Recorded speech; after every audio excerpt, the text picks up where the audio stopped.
so glad you are here. Welcome to the Chat and Learn today. I am Hunter. I'm one of your hosts and moderators here at Power to Fly, and it's a pleasure to be here. If this is your first time joining us, welcome, welcome, welcome. This is an interactive experience where you get to ask questions with our amazing panelists today. And so we'll be doing that intro in just a moment. Before that, just so you know, you can participate. Please feel free to turn on your cameras if you like, so that way we can see you. Don't worry about being Instagram ready or any of that. We were going through our own technical difficulties before we started, but we found it, we worked it out. So we're all here together.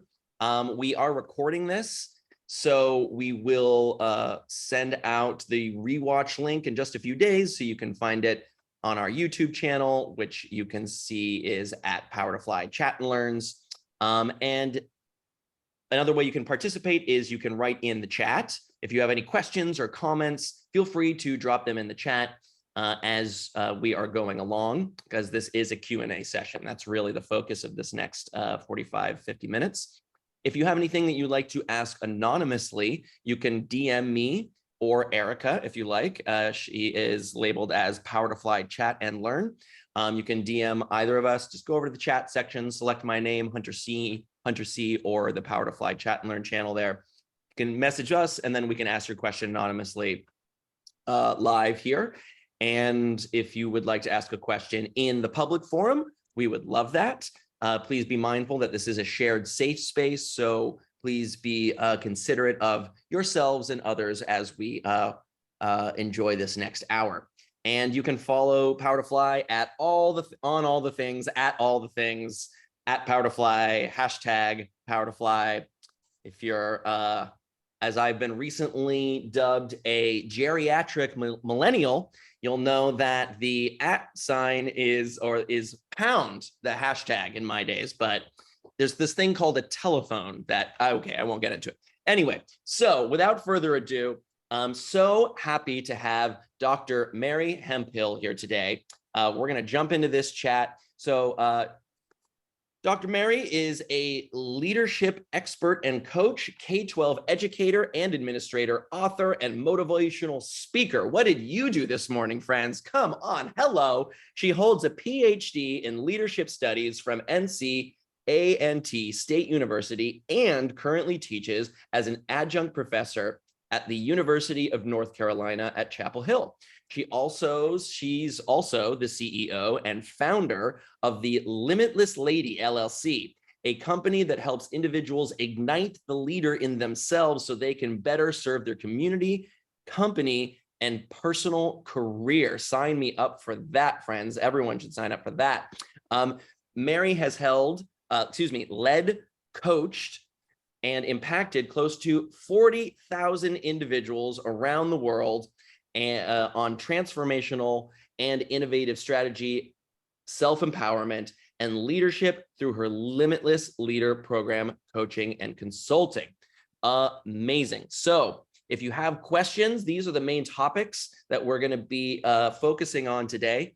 The importance of grounding through the power of storytelling, the ineffectual impact of traditional leadership language and how to rebrand, and research-based protocols that create new exemplars of efficiency, trust, and empathy in the workplace. We could always use more empathy inside and outside the workplace, I think. So Dr. Mary Hemphill, thank you so much for being here. How are you today? I'm doing fantastic, Hunter. It is a pleasure to be here and to engage with our participants today. Yeah, so awesome. Where are you calling in from, by the way? Raleigh, North Carolina. Oh, right. Of course, where you teach. Yes. Amazing. An easy commute. Yes, there you go. Great. So how this next hour is going to work, friends, is we have a list of pre-submitted questions that a bunch of y'all wrote in advance, sent our way, and we've curated that list down. Those questions have become anonymous, so I don't know who wrote them. And I will go down that list. And if you have any questions that come up over the next hour, please feel free to utilize that chat feature like we mentioned before. DM me or Dr. Mary or in the public space, any and all of the above, and we will look forward to hearing from you as we chat. So let's chat and learn. So Mary, is there anything, or how would you like me to address you to? Dr. Mary, Mary? Mary is fine. Okay, okay. Anything you'd want to touch on, maybe where you're a little bit of your career journey, or where you're at today, some intentions for the hour, anything you'd like to share before we jump into questions? Well, first of all, I'm just honored to be able to have this conversation just because I feel as if we're at a time, and I'm seeing this with leaders that I coach and organizations that I go into. They want to be more than just a one and done. And so Yes. organizations are trying to figure out, how do I show up as sustainable and as authentic as possible? And that's what Limitless is all about. How do I show up in my truth? And you said it, this is a safe space. But how do we create those safe spaces, whether we're at the grocery store, whether you're in the boardroom, or whether you're one-on-one with a client? Because the fact of the matter is that everybody is starting to develop language around their truth. And they're starting to figure out too, that they don't have to besmirch one side of themselves in order to be accepted with another side. And so companies, organizations, nonprofits, schools are trying to figure out, how do we create spaces where people can really thrive, but we can still establish the business cause? So I'm excited about it, and really thinking about, how do we sort of innovate this space now by not over DEI'ing the workforce. So just excited to be able to engage and answer some questions today. Well, I love that. Thank you for sharing that. And I'd love to hear, what do you mean? Can you elaborate a little bit on over DEI'ing? I don't know that I've ever heard anyone say that. Tell me more. Yeah, so what we're seeing now is that we have several epidemics that are walking hand in hand with the very early stages of a post-pandemic society. So before we went into COVID, we had a mental health crisis. And now, with the CDC saying that working professionals are 54% more likely to experience depression, to experience anxiety, or potentially suicidal ideation, just from the constant stress and incubation of changing work expectations, changing family structures, relationships. All of that is coming back into the workforce, and people are asking the question, what do we do? Well, not just mental health, but we all saw play out the tragedy with George Floyd. And immediately after that, corporations, organizations, nonprofits, educational institutions said DE&I is now not just something that we have baked into our mission and vision. It is now at a priority goal. And we need to figure out, how do we have this conversation? How do we have it in a way that creates a safe culture? But also, how do we protect the employees that we have, augment their strengths, but also recognize that the differences are actually what makes us beautiful and diverse? And we can't just do it in 2020. We have to have some sustainable mile markers. We have to have some accountability for ourselves, because the world is watching. And then in 2021, we woke up with mental health and Black Lives Matter, and we had all these things happening on the international scene. And then over 40 million Americans have quit their jobs since April of 2021.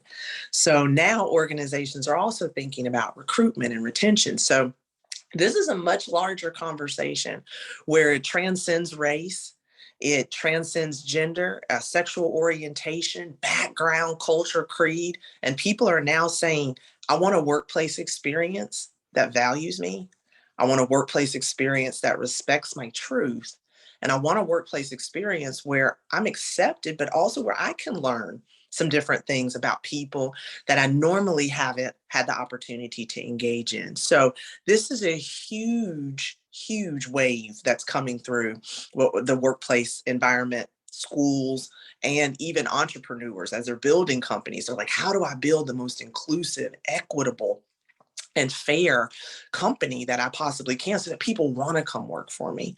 And so all of these schools of thought are coming together. And when we say over DE&Iing, what we're talking about is that it's in our faces. It's in social media. It's in marketing. It is everywhere.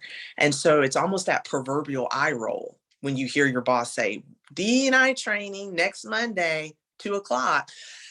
People are that long sigh. You sometimes get the individuals that are like, not just another training. Because Hunter, this is not about training. There is no program that is going to come in and make your organization equitable. There's no process or initiative that you can implement that's going to say, okay, now we are diverse, now we're equitable, now we're inclusive.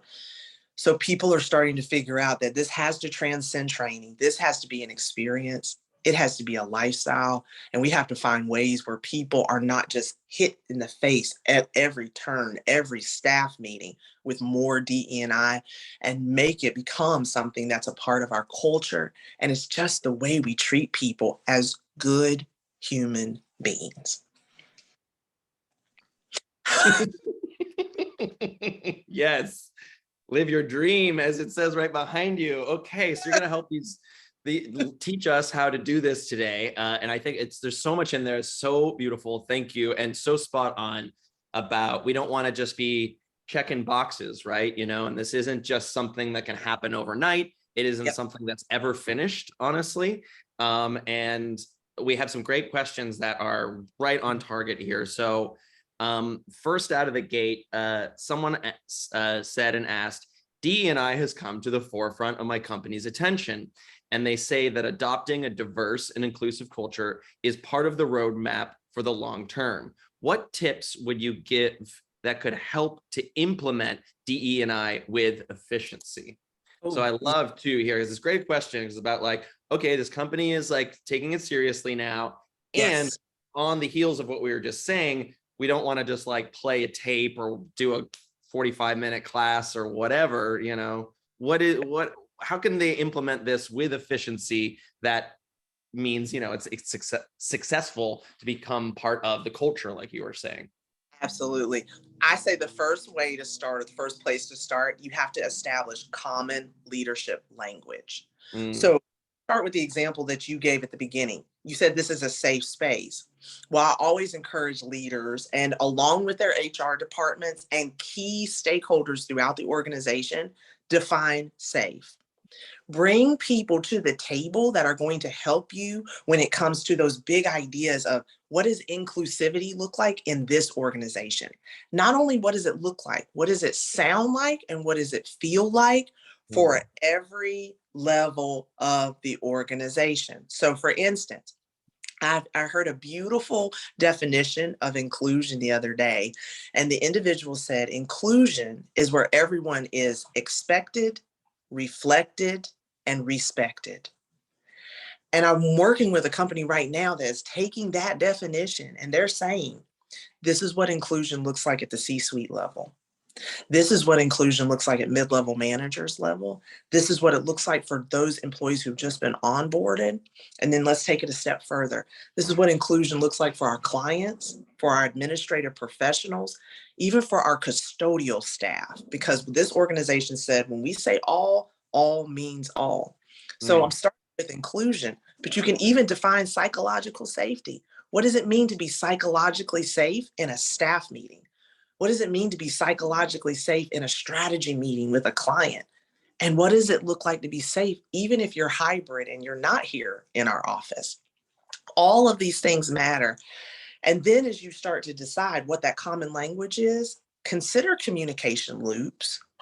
It is not okay just for the C-suite to know what inclusivity, what implicit bias, what microaggressions and micro-invalidations are, and what they mean to the organization.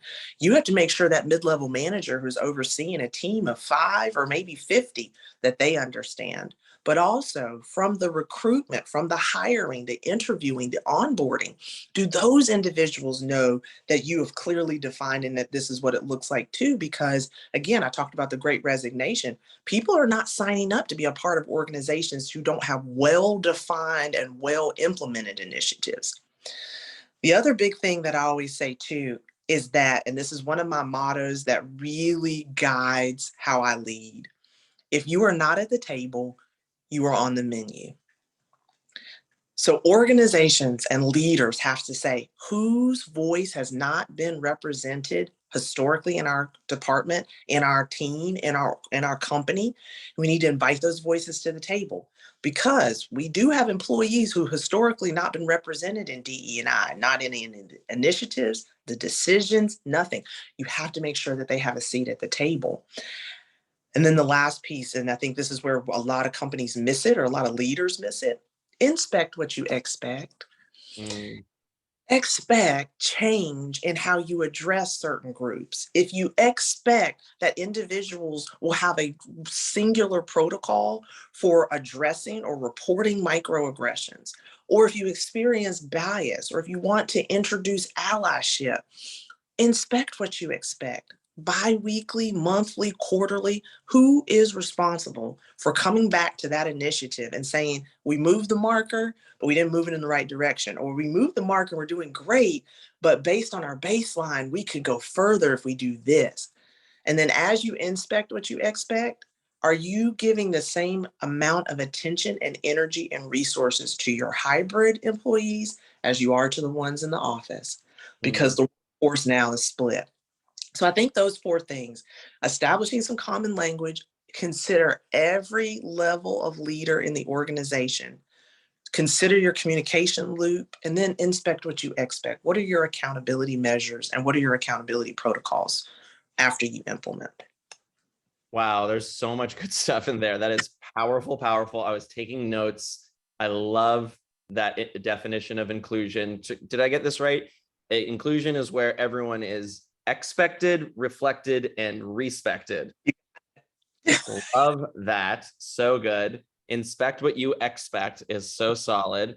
And if you're not at the table, you are on the menu. Oof, that one gave me chills. That was so I was like, oh, that is so real and intense and true. So true. And it is, we have these traditional models of leadership that they just don't speak to the employee of today. So Mm, everybody deserves a voice and you need it. And not only because of bottom lines, I'm not talking about bottom lines. I'm talking about treating people as human beings and not human doings. See them, have a way to celebrate them, have a way to lift them up. That's what coming to the table is all about. I love that. Yeah, a friend of mine says when we're talking about showing up in life as well, it's like it doesn't matter what we're doing, it's how we're being. There You you know, go. another Yeah, way of same turn of coin, right? But it's just like, right, I could be doing lots of different things. I could be, talking to a client, I could be making a cup of coffee, I could be waiting in line. It doesn't really matter what I'm doing, it's how I'm being around these other people, right? And to myself. absolutely. And I think people are starting to realize with this work-life balance that Hunter Mm, doesn't stop being a good person because he logs off of the chat and learn. He's going to be a good person because that's who he is at his core. And mm. so I talk about professional development versus people development. How are you developing your people? Well, thank you. I received that. That feels good. Thank you very much. I appreciate that. And it takes practice. It takes practice. I think we're all inherently good. And Yes, it takes maintenance and practice and work and study and training and self-reflection and all of these things, right? all of it, all of it. Yeah. Okay, so friends, we have about 40 minutes. So if you have any questions coming in live, I'm getting inspired. I hope you are too, and you're getting fired up. So feel free to drop those questions in the chat, and Mary and I will dig into those. So the next pre-submitted question we have here is, oh, this is so great. How can affinity groups help Mm. build DE&I in the workforce, and what are any pitfalls to avoid in building them? Oh, yes. I love affinity groups because I think we get so focused on diversity that we forget that you still need time to understand and to connect with others who are like-minded or have like experiences. But I'm going to talk to you about the biggest pitfall and then kind of go into the types of affinity groups. The biggest pitfall with employee resource groups or any type of affinity groups is that they tend to be exclusive when we are trying to move toward more inclusivity. So anytime I have a corporation that says, okay, Dr. Hemphill, can you come in and kind of audit our DE&I practices or like what we're currently doing? I'm always looking for clauses, I'm looking for words, and I'm looking for language that opens up affinity groups rather than close Mhm. off. I always suggest to leaders that leaders also attend at least once or twice throughout the quarter the different affinity groups, even if they don't identify with those affinity groups, because that's a way to educate. And when C-suite leaders, CEOs, solopreneurs model the way forward, you're giving people permission to say the doors aren't closed just because that's not how you identify. That's actually an opportunity to walk in and learn something different. So legally, I always suggest that HR groups and different leaders really work with their legal team to ensure that there's no discriminatory intent with any affinity group, because that is opening the door for exclusion. You don't want that. And then the second piece is really, really making sure that that process for the affinity group is formalized. A lot of times people say, okay, well, we want to start this affinity group for LGBTQIA, or perhaps we want to do a Muslim affinity group or any type of group based on the demographic that we serve. But without formalizing it, then really all you have is a gathering. That formalization process, give it a purpose. What is the purpose of this group? What is the opportunity that we have to stand up leaders within this group? So I always say, have an executive sponsor of every affinity group that's either from the DE&I Council or your executive leadership team. Affinity groups that have C-suite support or executive leader support are 50% more likely to evoke positive change and conversation within the organization. The other piece with formalizing it is to have an application process and or a charter for that group. Tie in the business goals, tie in the department goals. If your vision and mission says we are a global company that serves many different people with these services, well, you're actually formalizing the globalization of that affinity group by tying it into the company goal. And then the other piece is a lot of people don't define what the affinity is. Is it a diversity resource group? Is this a volunteer group for people to come together for new ideas? Is this an affinity group, which means it's not attached to my culture or my creed, but it's based on my likes, my dislikes, my mindsets, my traditions? Or is it a professional development group? Are you simply coming together because we're all engineers, or maybe we're all cosmetologists, or how are we coming together? So by limiting exclusion, making sure that you tie in your legal team, establishing that trust and formalizing the application process, and really making sure that people know it's not just for this group, it is open to all. You're not only moving that inclusivity forward, but you're also sort of navigating around any potential pitfalls that'll make that affinity group defunct and eventually fall apart. So much good advice in there. So many good tips. It sounds like you've witnessed perhaps the success and failure of some groups, or Yeah, maybe less success we can yeah, describe. yeah, exactly. Yes, I have. And it's sad because affinity groups start with the best of intentions, Right. right? You have like two people around the water cooler who have found a common interest, a commonality, something that connects them. But without support, without resources, a lot of companies don't even say, is there a budget to support Mm. this group? And without that support from C-suite or somebody in your council, then you really don't have that account. That member, inspect what you expect. It's that accountability that this is going to continue happening. We have the on ramps and off ramps for HR if we need it, for financial or fiscal opportunities if we need it. But if conflict does arise, we also have somebody who is moderating, facilitating, and elevating the right conversations so that this doesn't get into the weeds of our actual work. Yeah. Wow. And it's, I think it's just it's so beautiful to remember that. I love Mhm. the distinction there that you said about, well, if you don't have like a clear mission, it's just a gathering of people. And I love that because, like, well, we can hang out, like we can hang out, we both like this or we both identify as that, but to Yeah, have intention and to, like you said, something along the lines of, propping up leaders and so like creating new leaders out of these groups. absolutely. And I say this all the time, that's people development. You Mm, may in your organization, you don't even know they're great at public speaking or, reading a room or moving different communication pieces. And then they get into the affinity group and you're like, you're shining. How can we use that to develop you as a great leader, not only in the department, but the entire company? So having that sponsor helps because then that sponsor can be an advocate. Hey, did you know that Erin is absolutely fantastic at small group management? Then she gets assigned to a new project, and before you know it, she's promoted. So there Mhm. has to be some intention behind affinity groups and not just gatherings of like minds. Formalize it, make it purposeful, make people better throughout that process. Yes. And then if as people are doing that, I think that hooks back into what you're saying about the retention, right? Because all these, I feel seen, I am valued, I've been growing. Of course, I want to stay here because there's room to grow in this company as opposed to like just being another cog, right? Exactly. It's purposeful. Yes. Oh, I love that. Purposeful. Okay, friends. So we're almost at the half-hour mark. So any questions? You got 30 more minutes to ask them. And I've been getting some DMs too. Thank you for your comments as well, for checking in, letting me know that you wrote some of these questions and thanking me. You're welcome. Thank you for writing them. So great to have you all here. Okay, friends. The next question I have here is, excuse me, some employees have said that they don't have enough time to get to know other people other than their teams.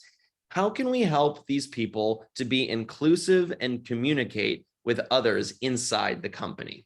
Oh, yes. So time is probably one of the most precious commodities that we have. But I will say this, what takes a good leader and makes them great is they learn how to use time as a stakeholder.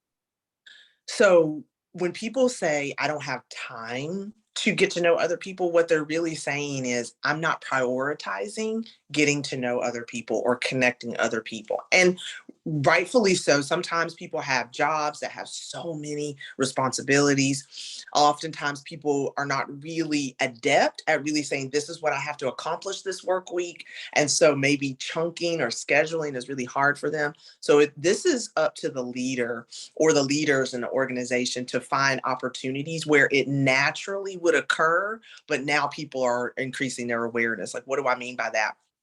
I always say increase a culture of frequent check ins. What that could look like is you have a mid level manager who says, hey, Dr. Mary, I don't have time to get to know other people. I've got observations. I've got to do feedback loops. This project is due.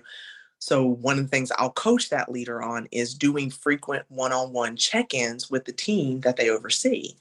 What that does is two things. It gives them an opportunity to establish that relationship, but it also, because it's frequent, because it's happening every single week or bi-weekly, then you're forced to really start to learn that other person because again, you've attached a business goal. If I have to meet with you frequently about that project and you say something like, oh, well, my husband did this today, or my significant other, my partner did this together, I'm learning about you. And it's going to open up natural conversation because I know next week I'm going to have to meet with you. I'm not going to start the meeting off with, okay, well, let's dive right in. Hey, how's your significant other? How's your partner doing today? You're unconsciously learning to not only ebb and flow with the different people around you, but you're also establishing authentic relationships. The other thing I say is shake up the hiring and the interview process and introduce a mentor model. So when I have leaders who say they don't have time, what I'll do is make sure that again, we're going through the great resignation right now. One of the things that I encourage leaders to do, and I've seen work really well, is instead of just your executive leaders doing the hiring, or instead of just your HR doing the hiring, if you're hiring for a specific team or specific group, ask two or three individuals from that team or that group if they want to volunteer to be a part of the hiring process. Then, once they make it through the initial screening, invite those individuals to come up with questions. There's two things are going to happen. People are going to get a real sense of who they're working with, who's being onboarded, and ask the real questions that get into the weeds of the work. But those individuals who said they don't have time to get to know other people are going to feel the efficacy of building their own team. And they're inherently going to start asking you questions about look fors, about needs on the team. So they're going to have to get to know these candidates based on what's not on the paper. What are the questions? What are the pitfalls? What are the challenges this team has come against? And now you as a leader who don't have time, did you know that you can invest better in the hiring and onboarding process so that it negates some of these issues down the road? But by introducing a mentor model, you're going to increase retention. That leader who doesn't have time is now going to have a like-minded conversation and connections to other individuals, and they're actually making their team better.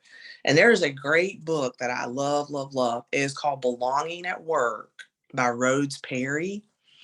And the whole premise is individuals understanding how to be more inclusive in the work that they already do. And I love when leaders introduce it as a book study, but not as a traditional book study. You don't have to go chapter 1, 2, 3, 4. Find the chapters that speak to the needs in your organization and start a conversation.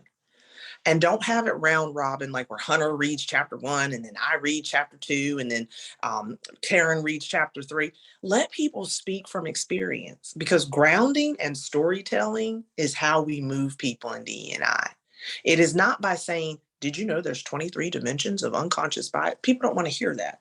People want to hear, hey, I had a really intense experience in that board meeting. Let me share it with you, and how somebody who I've never even worked with actually acted as an ally on my behalf. So you're helping people tell stories.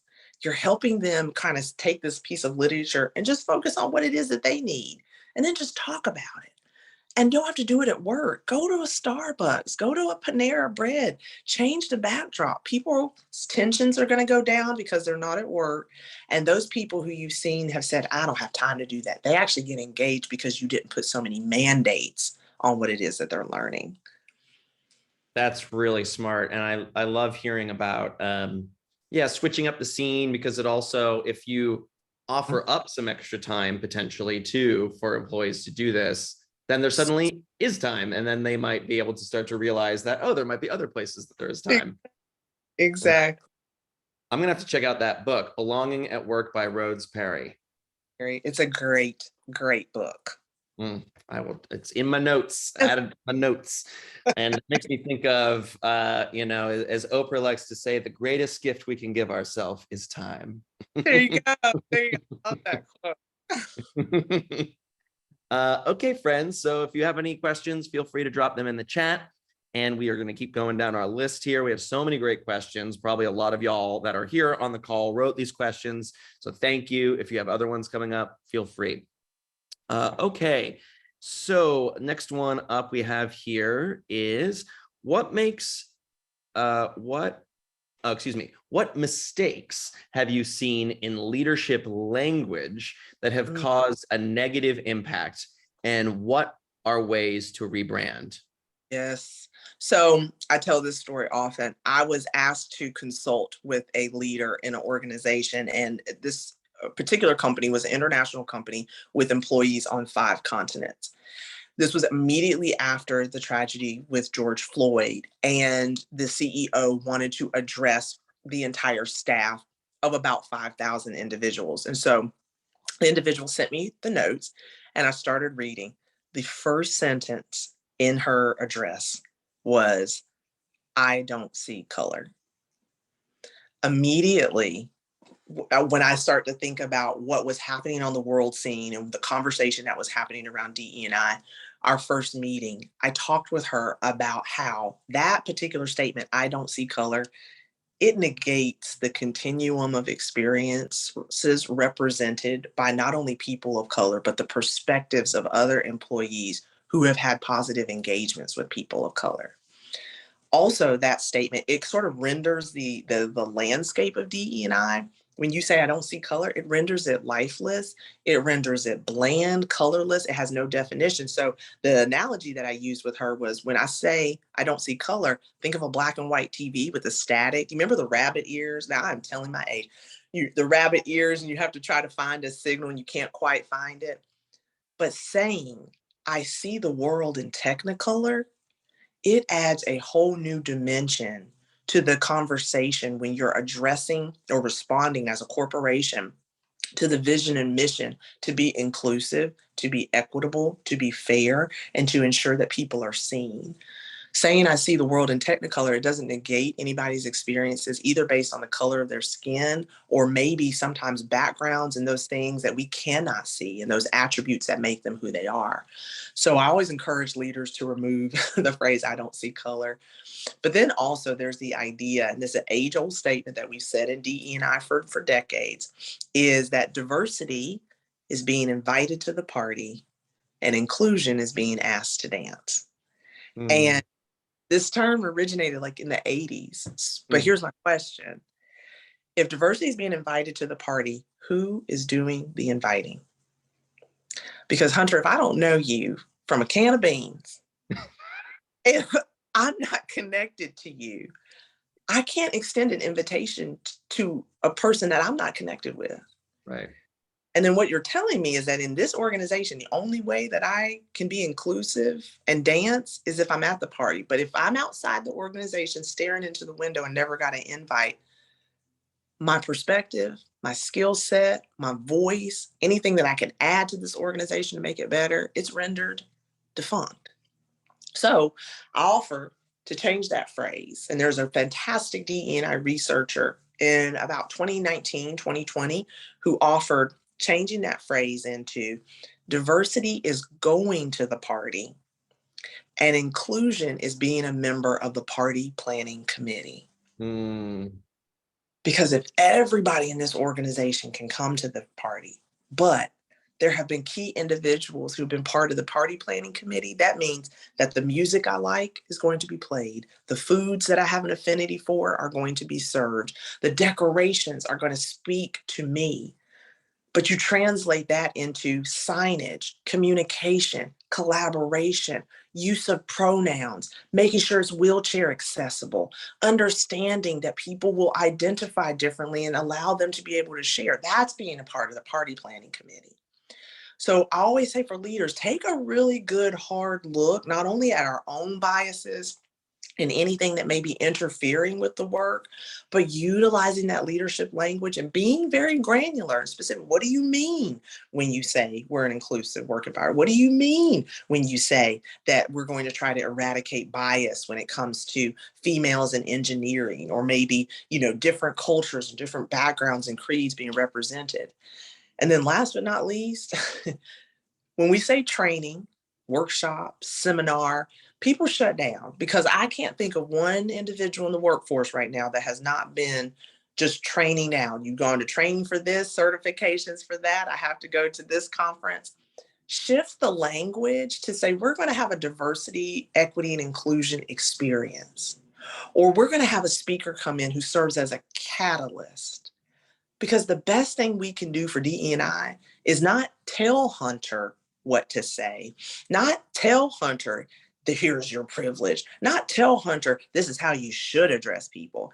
It's when Hunter experiences it or receives one thing that is a catalyst to get him to the next step of his journey, not the end, because Hunter's never going to be at the end. We're always learning, but what can be a catalyst to get him to a new mindset, a new perspective.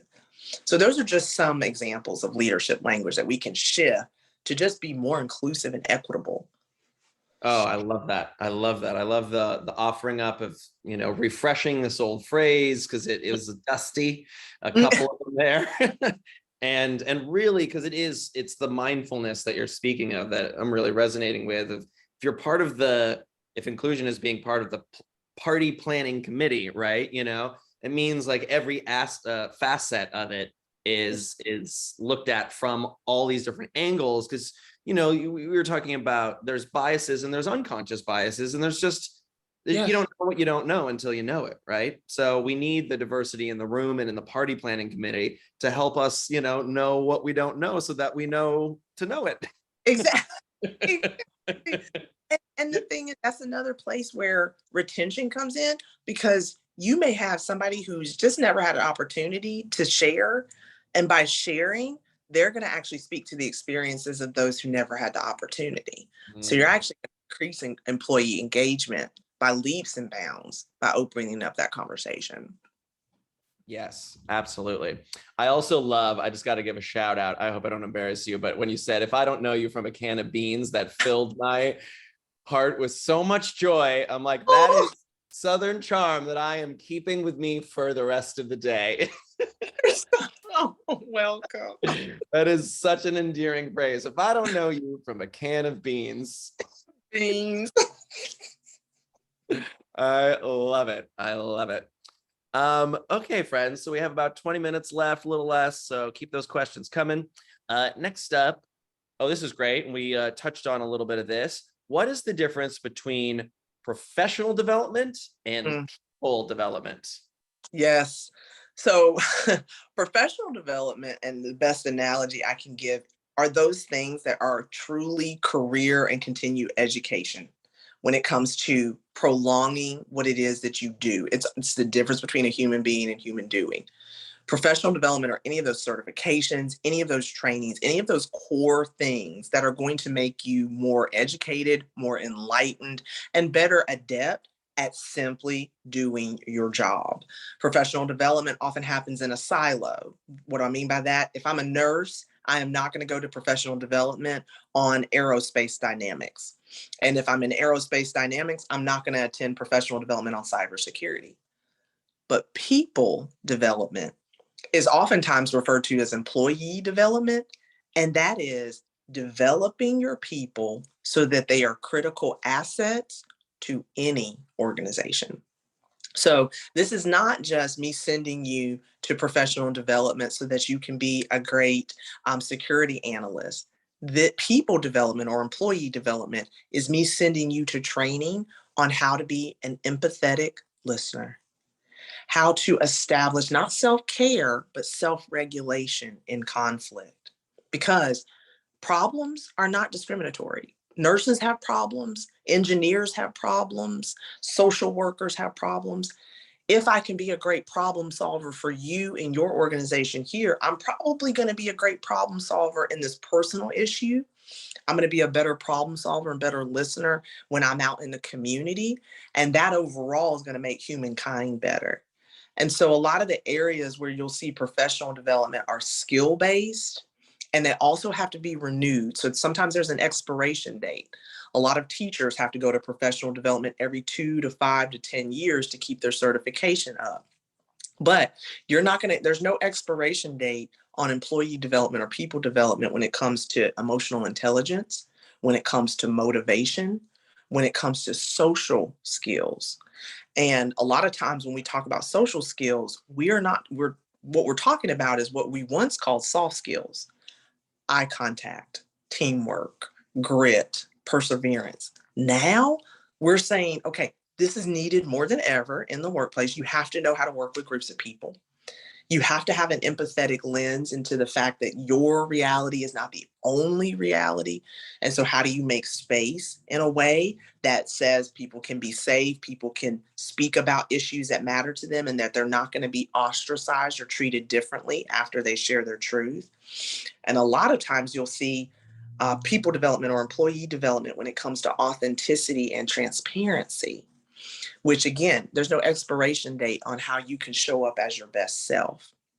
So I love this because I say to leaders, people development gets people ready to lead in any role in your organization because they are all around becoming better at connecting with other people. Professional development is if you want to keep them in that seat. People development is if you want to keep them in the organization for life. And those are two totally different things. Oh, that is so powerful.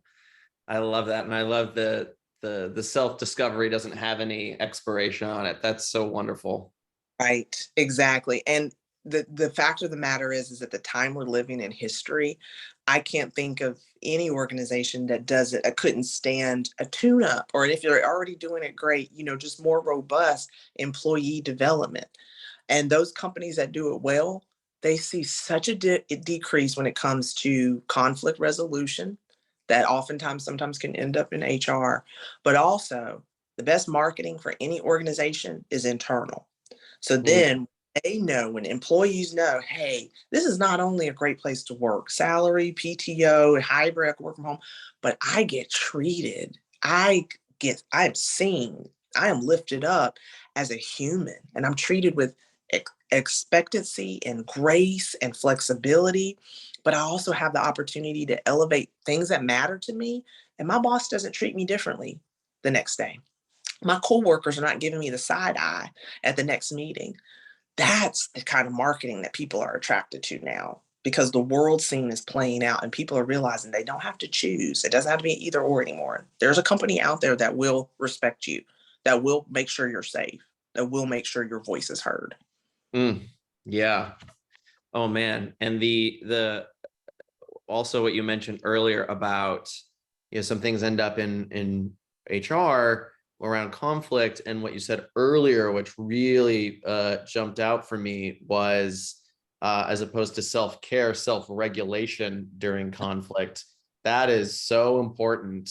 And I think that also transfers again to what we were saying when we started here about how we do that in the workplace is also how we do that in our life, right? Because if you're in a city and you're fortunate enough to have a car that you drive in, the road rage that can be real. Someone takes your parking spot, whatever. It's like, how do I self-regulate during these moments? Because I can't be that person here and not over there, right?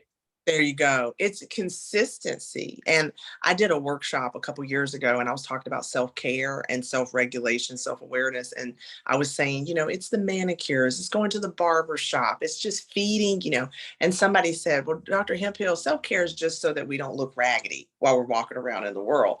But self-regulation are those things that I do that bring me back to center. Like, where and when do I feel most present? How do I know I'm being triggered? And how do I not move on the polar end of anger or depression when somebody offends me? That's self-regulation. Because leaders, Yeah. that they're going to stay the course. They're not going to let conversations or those types of things allow that to move them, to rock them. They know their center. And no manicure is going to help you know your center. No, you can have the best barber in the world. That's not going to help you be a good person who can move through conflict. So self-care is the surface. Self-regulation, self-awareness, that's employee development. If you have employees who are self-aware and know how to move out of conflict or know how to create space, wow, like you have teams that are going to be super effective. Yeah. Are there skills, or I'm sure I know it varies from person to person, company to company, team to team. Are there some successes that you come to mind about these like self-regulation techniques under conflict? Yeah, so there's this one team that I was working with at one point, and I'll say this: anything DE&I that you work with when it comes to people development, the person has to want it. They have to have an intrinsic motivation to say, I want to get better or I want to add something to my toolbox. And this particular organization had a leader who was just berating employees. They could tell what type of day they were going to have about by how he got out of his truck in the morning. Because if he came in and he had his cup of coffee and he said hi to the secretary, they knew it was going to be a good day. But if he didn't have his coffee and he came in and beeline to his office without speaking to everybody, some of the employees literally told me they hide in their office all day. This individual, I started working with him. I started working with other individuals on his team and sharing feedback about their experience with him. He had never heard it said in the way that I related, and in terms of protecting anonymity. But I just said, overarching, can I tell you some of the trend words I'm hearing? Scared, nervous, anxiety. Some of them are thinking about resigning. And I said, sir, when those types of things mulling around in people's mental, how can they focus on the work that is so critical to clients who are paying for products and services that require their best? He wrote me the nicest letter, and he said, thank you so much for holding a mirror up to my stuff. I know I have work to do, but I need your help in order to be able to do it. He now has one of the top organizations. He has a waiting list for individuals to come work for his organization. It took him 2 years, but he was able to start having necessary conversations, authentic change, not in the form of an apology, but in small micro wins with how he changed, how he communicated with people. And he had to do something really huge, is he had to own his stuff. So he went to several individuals who he had just completely almost demolished their self-esteem. And he said, I have gotten in the way of you being successful in this organization. Is there any way, is there anything that we can do so that we can start rebuilding? And I completely understand it'll take time. I need to let you know that I might fail. And I also need to let you know that this is important. You're important to this organization, so I'm willing to do it. And those employees were willing to work alongside him. And over the last 2 years, he has shifted the culture, but it's because he started with himself. That is an amazing story. Oh my God. When you started talking about the email, I got a little teary-eyed. I'm not gonna lie, I'm a softie here. I was like, that is such an amazing dose of example of humility to, Yes. like you, as you said, owning your stuff and Yes. admitting and asking for help is Right. huge. Right. And now does it always happen? No. But really when you start to hold that mirror up to people, at the core, you said at the core, all people are good. And you're going to have some leaders that are like, just like the excuses. I don't have time for it. That's just who I am. I had a leader one time say, if I'm nice to my employees, aliens will think that they'll think aliens took over my body. And I was like, that's interesting. We'll Yeah. unpack that later. But Yeah. it Yeah. is a mirror, right? Once you Yeah. see and how you affect people, it's a conscious decision to try to change. Absolutely. And I love what you were saying too about they really have to want it. And there's this old phrase, it could be turned about several different things, and can use it in the context of this. It's not for people who need it, it's for people who want Yes. Yeah, it. exactly. Exactly. And if you want it, it's there. If not, I mean, the proof is in the pudding. I can look at a company's retention rates. I can spend 5 minutes just walking down the hallway and I could tell you what kind of culture there is. Are people smiling? Are they leaning into one another? Or is it cold and obsolete and calculated? It matters to people. And people have just decided, I think, over the last 3 years that they're not going to sacrifice their mindset anymore when they can speak up, when there's resources out there, and when there's a process to be able to get better. Yes, absolutely. Well, friends, we have just a few minutes left. So if you have any live questions, feel free to drop them in the chat. This is Dr. Mary's a well of amazing information here and resources and wisdom. So please utilize these vital moments, if not now, when, friends. So we have time for just a couple more questions. And yeah, I also love too what you were saying about the proof is in the pudding there, because you were talking about with companies generally the retention, and then with that story in specific, you were talking about how there's a wait list with that because this person really put in the work, admitted that they're going to make mistakes, and was an invitation to make amends with some of his Yeah. employees and continue to work on the process. And like you said, it's like, this isn't just so that we can feel good. It actually does have, I mean, that is, we want to feel good and feel safe and included and inclusion and belonging at work. And then everyone can make more money too, and it can be better. It's like, no, there's also this, if you need the numbers. Exactly. Exactly. Yeah. Okay, so we have time for just a couple more questions. And let's see. We have so many good ones here. I'm like, how do we want to end it out? Okay, this is good. Okay, so there's so many good ones here. We're not going to get to all of them, sadly. Someone asked, what advice would you give to teams that know the importance of DE&I inside the company, and they would like to maintain the amazing culture they already have? So there's a great team, it's like, it's a Mhm. company, but they need some help and they need some advice here. Yes. I had the awesome opportunity to work with two leaders at the local planetarium, and we offered up this conversation called Woke Has No Color. And the beautiful part about this conversation is that the president of the planetarium was a Caucasian white male who identified as cisgender heteronormative, and that the assistant director was a Black female who was really talking, had come from poverty, but they together talked about how the one thing that they did that has shifted what they've done in the planetarium, and they already were good. I mean, relations were wonderful. They had tons of individuals who wanted to volunteer, people who wanted to work there, but they knew that they were missing something and they couldn't put their finger on it. And they used, and this is, I share this with everybody when I talk about D&I, is the IDI development continuum. And that is the intercultural development continuum that says, and it's an assessment, they have not only their employees and their executive leaders, but also any interns and any volunteer stakeholders that come into the organization. Because this assessment lets you know whether your organization or company is in denial, if they are in polarization, if they are in minimization, acceptance, or full adaptation and ready to go with change. And what they found is that a lot of their organization was still in that denial polarization phase, where it's like, we see that this is happening on the outside of the world, but it's not an issue here in our company. It's not something that we need to have a conversation about, whether it's race, bias, anything of that nature. And then that polarization was happening when it came to, because see, here's the thing, we think polarization only happens with race.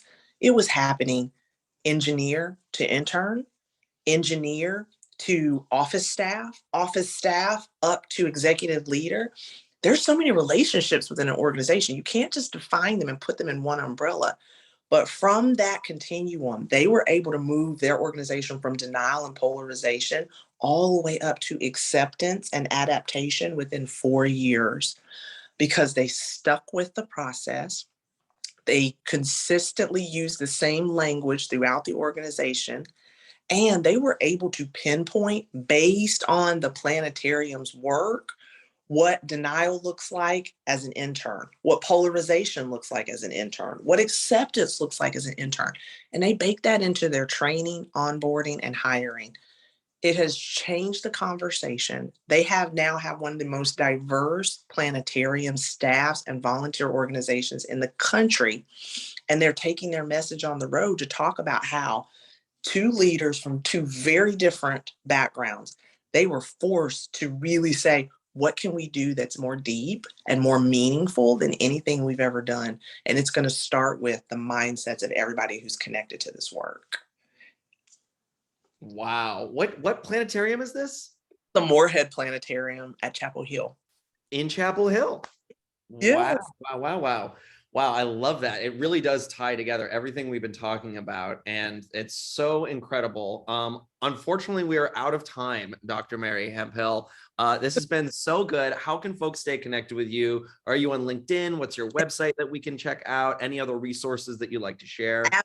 Absolutely. Please head over to our website, www.bealimitlessleader.com. You can see there all of the things that we offer in terms of coaching, consulting. We even have a few books and a mental health course if you're interested, as well as a new affirmation planner. And then you can go on LinkedIn at Dr. Mary Hemphill, Instagram at The Limitless Lady, and you can email me at info@thelimitlesslady for more information. Amazing. Tell me a bit about this in this last moment, this affirmation planner. That really sounds exciting and cool. Absolutely. So part of being limitless is speaking life to your life. All of the thoughts manifest, and you never go anywhere physically that you've already not been mentally. So our planner is a day-by-day planner, affirmation a day, but it also helps you not make a to-do list, a productivity list, as well as curate how much water intake, what you want to put in your ear grate. You can establish and curate your playlist for the day. It also has an opportunity for reflection, and you get to really track your mood. So is it a 5-star day? Is it a 1-star day? And what do I need to do to get myself back to center? So it's a 365-day planner that helps you speak life to your life. Speak life to your life. I love also ear grate, keeping that one. Don't know you from a can of beans, ear crate. So good. Oh my gosh. All right. Well, I want to honor everyone's time. We're 1 minute over, friends. So thank you so much Dr. Mary Hemphill, for making the time today. Thank you for sharing space with us. It was such an honor to chat with you. Oh, Thank you. Thank you. likewise, Hunter. I enjoyed you so much. And thank you, everybody, for joining. Yes, thank you all for joining today. And I hope you all have a great rest of your day. And, what affirmation can you keep for what's yours today? Do you have one? Oh, my one today is I am a rock star and nobody can tell me any different. I'm going to borrow that one for the rest of the day, if that's okay with you. Okay. Our rock star, Hunter. All right. Thank you. Have a good one, rock stars. Bye.